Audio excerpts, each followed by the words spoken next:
The hidden truth about King David they never showed you. How one man's face was stolen by history. You think you know what King David looked like? Close your eyes right now and picture him. I'm willing to bet you see flowing golden hair, pale skin that's never seen the harsh Middle Eastern sun, maybe even blue eyes staring off into some distant holy horizon. That image is burned into your mind, isn't it? It's in every church painting, every illustrated Bible, every movie about ancient Israel.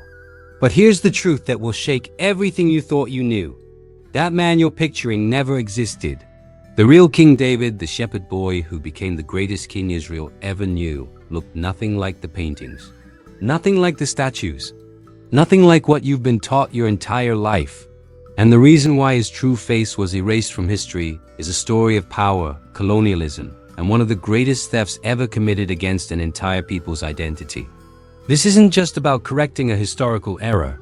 This is about understanding how the victors of history don't just write the stories. They repaint the faces, reshape the bodies, and reimagine the very souls of those who came before. And when you discover who King David really was, when you see his true face looking back at you from the ancient lands where he walked, you'll understand why this matters more than you ever imagined. Let's start with a simple geographical fact that somehow gets lost in translation. Ancient Israel wasn't floating somewhere in the clouds of European imagination. It was real. It was physical. And it was planted firmly in a region we now call the Middle East. That crucial crossroads where Africa meets Asia. This wasn't some pale northern kingdom tucked away in the forests of Europe. This was a sun-scorched land of olive groves and desert winds where the Mediterranean Sea crashed against shores that connected 3 continents. The people who lived there, the Israelites, the Canaanites, the Philistines, they were all children of this geography. Their skin was darkened by the same relentless sun that beat down on Egyptian farmers and Babylonian merchants. The archaeological evidence doesn't lie, even when the paintings do. Ancient texts describe these Semitic peoples with terms that speak of bronze skin, dark hair like ravens, features shaped by generations under an unforgiving sky. When the Egyptians carved images of their Israelite slaves, they didn't depict pale-skinned Europeans. They showed people who looked like them, like their neighbors, like everyone else in that part of the world. The Roman historians who documented Jewish revolts centuries after David's reign described the people with dark complexions and tightly curled hair. Every piece of physical evidence, every honest historical account points to the same undeniable truth. These were Middle Eastern people who looked Middle Eastern. But here's what's fascinating and disturbing in equal measure. The Bible itself, that sacred text that gives us David's entire life story in such intimate detail, never once describes his physical appearance in terms of race. It tells us he was ruddy, which scholars debate meant either a reddish complexion or simply healthy and strong. It tells us he was handsome, beautiful even, especially to the eyes of those who loved him. But it never says he was pale. It never describes him as having light hair or European features. The silence is deafening because it reveals something profound to the people writing these accounts. David's appearance was so unremarkable, so completely normal for their time and place, that it didn't need special mention. He looked like everyone around him. He looked like a man from ancient Israel should look. The fact that we have to excavate this truth from beneath centuries of revision tells you everything about what happened next. Somewhere along the way, between the dusty roads of ancient Judea and the marble halls of Renaissance Europe, David's face was stolen. His identity was erased. And in its place, they painted someone else entirely.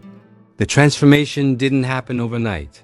It was gradual, insidious, and driven by forces that had nothing to do with historical accuracy and everything to do with power.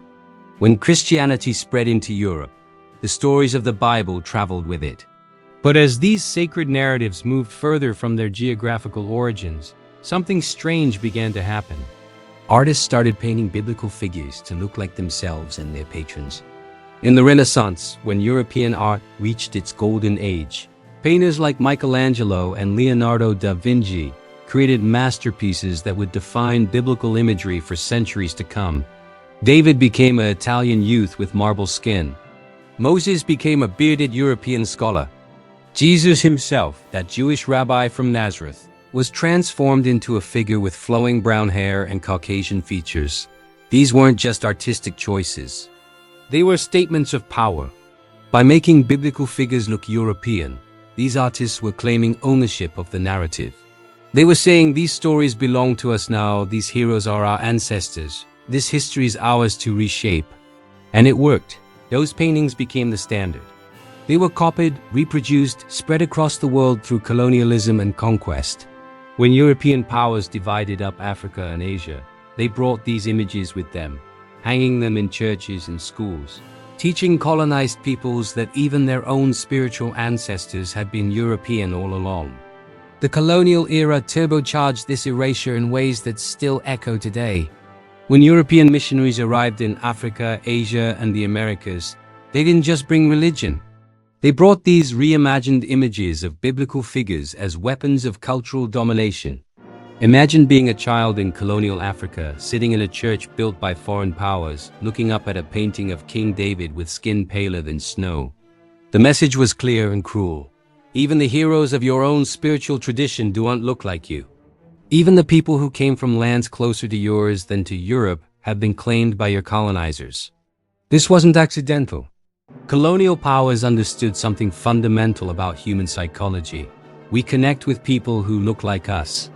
When you see yourself reflected in history, in heroes, and sacred stories, you feel ownership and pride. When you're consistently shown that all the important figures of the past look nothing like you, something breaks inside. You start to internalize the idea that people who look like you have never been great, have never mattered, have never stood at the center of history's most important moments. The whitewashing of King David and other biblical figures became a tool of oppression, a way of saying that even divine favor had always chosen people with European features. And the tragedy is that this lie has been so successful that even today, even in communities that should know better, the default image of David remains that pale-skinned Renaissance invention. Walk into churches across Africa, Asia, Latin America, and you'll still see those same European faces staring down from stained glass windows and painted ceilings. Popular culture has only deepened the wound. Every Hollywood movie about ancient Israel casts European or American actors in the lead roles. Every children's Bible illustration shows the same pale faces, the same straight hair, the same features that have nothing to do with historical reality. Television shows, video productions, even modern digital art continue to perpetuate these distorted images because they become so normalized that challenging them feels radical. The entertainment industry knows that audiences have been conditioned to expect biblical figures to look a certain way. And changing that expectation requires courage that few are willing to muster. There's money in maintaining the status quo, comfort in not rocking the boat. But every time another movie shows David as a pale warrior, or another illustrated Bible depicts Moses with European features, the theft continues. Another generation grows up with these false images burned into their consciousness. Another set of children learns to disconnect their own appearance from the great figures of sacred history. The power of visual media cannot be overstated. We are visual creatures. What we see shapes what we believe, often more powerfully than what we read. When the visual record has been so thoroughly corrupted, when every painting and movie and illustration tells the same full story, correcting that narrative becomes a monumental task. But correction is not just possible, it's essential. Because this isn't really about David's appearance in some superficial sense. This is about justice. This is about truth. This is about allowing people to see themselves in their own spiritual heritage without that heritage being filtered through a European lens that was never meant to serve their understanding. When a child of African descent can look at an historically accurate image of King David and see someone who might have looked like their grandfather, something powerful happens. When a Middle Eastern person can claim David as someone who actually came from their region, who looked like their ancestors, who understood the heat and light and landscape of their homeland, a theft is reversed. When indigenous peoples around the world can approach biblical narratives without the weight of colonial imagery pressing down on them, they can engage with these stories on their own terms, finding their own meanings and connections. The work of reclaiming David's true appearance and the appearance of countless other biblical figures who have been similarly whitewashed is the work of decolonizing not just history but imagination itself. It's about saying that the Middle East belongs to Middle Eastern people, that African heritage deserves to be acknowledged in biblical narratives that clearly show African influence and connection, that the diverse world God created should be reflected in how we remember and depict sacred history. Consider for a moment the other figures whose identities have been erased or minimized.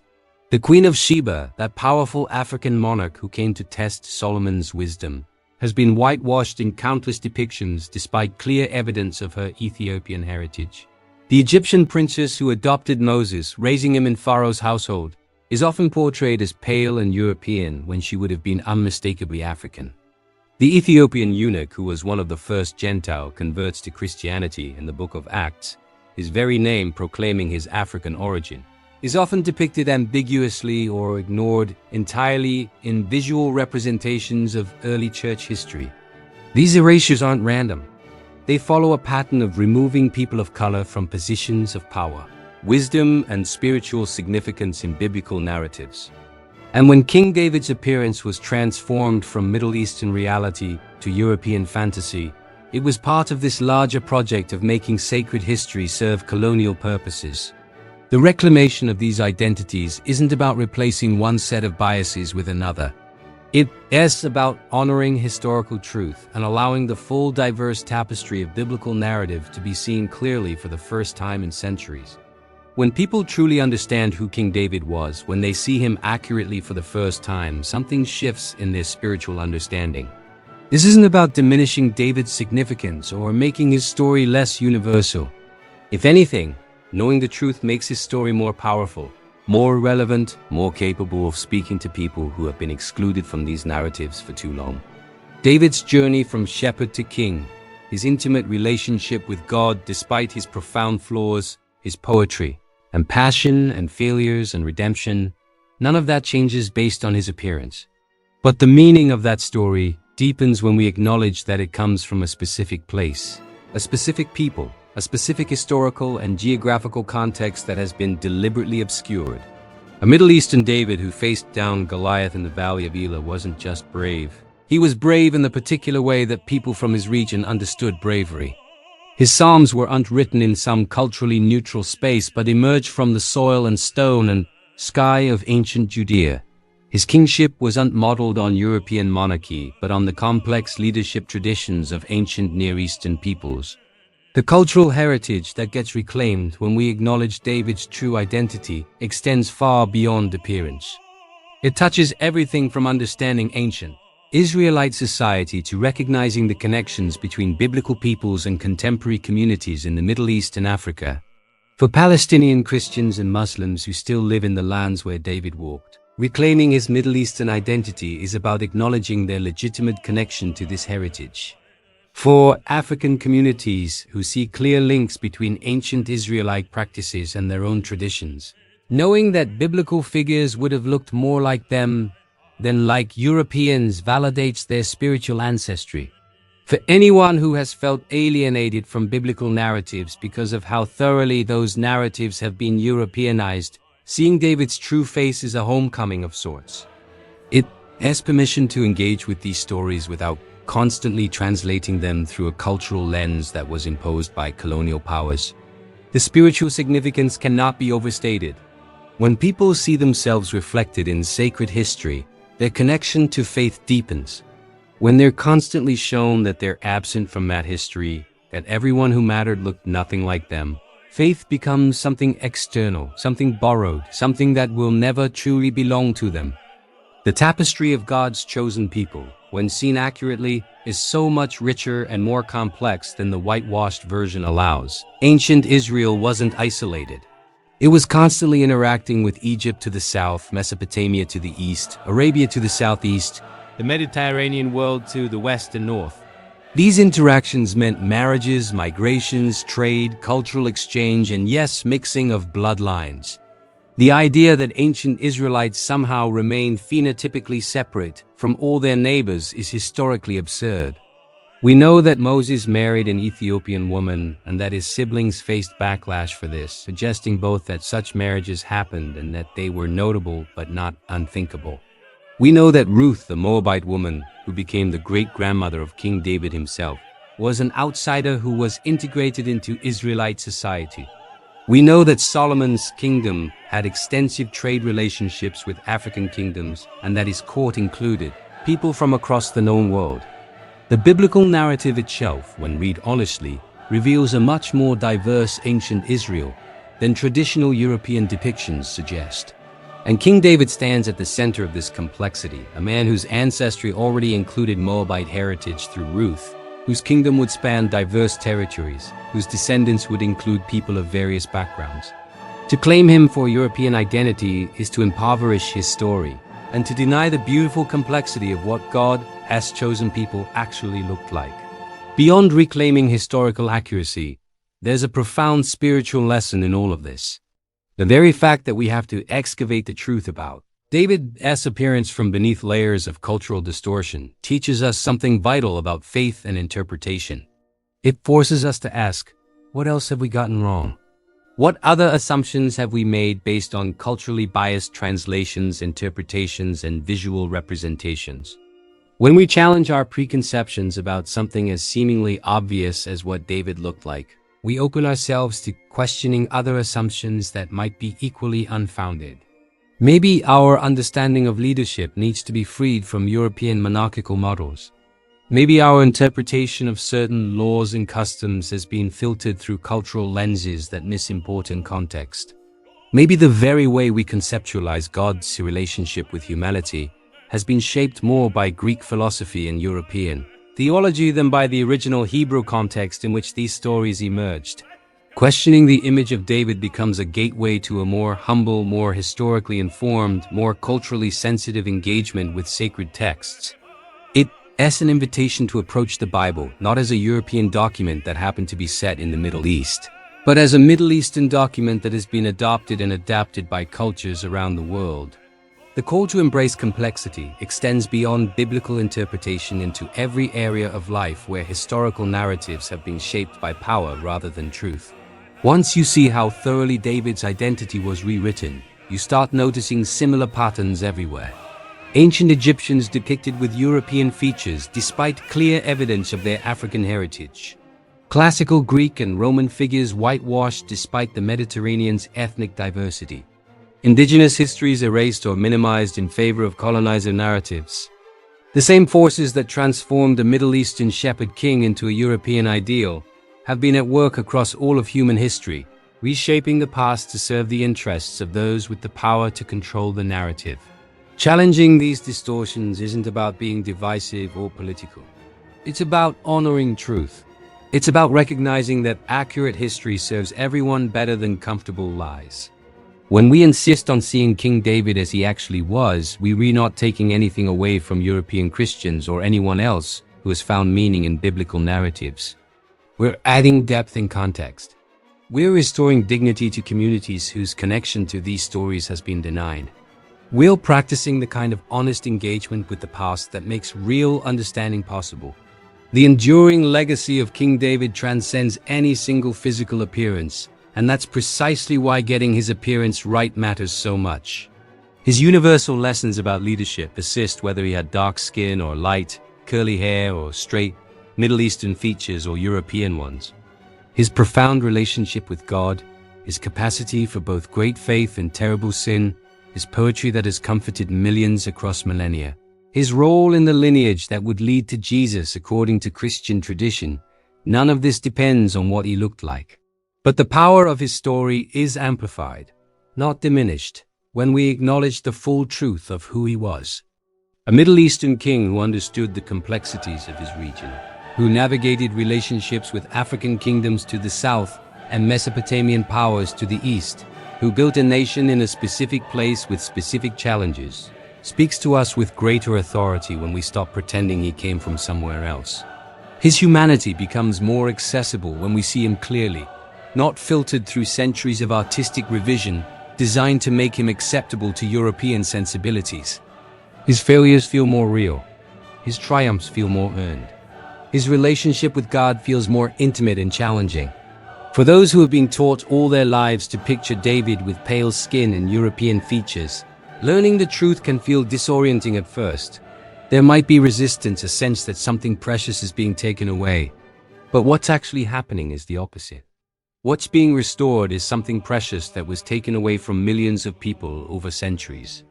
What gets being returned is the right of Middle Eastern and African peoples to claim their own heritage without having it filtered through a European lens.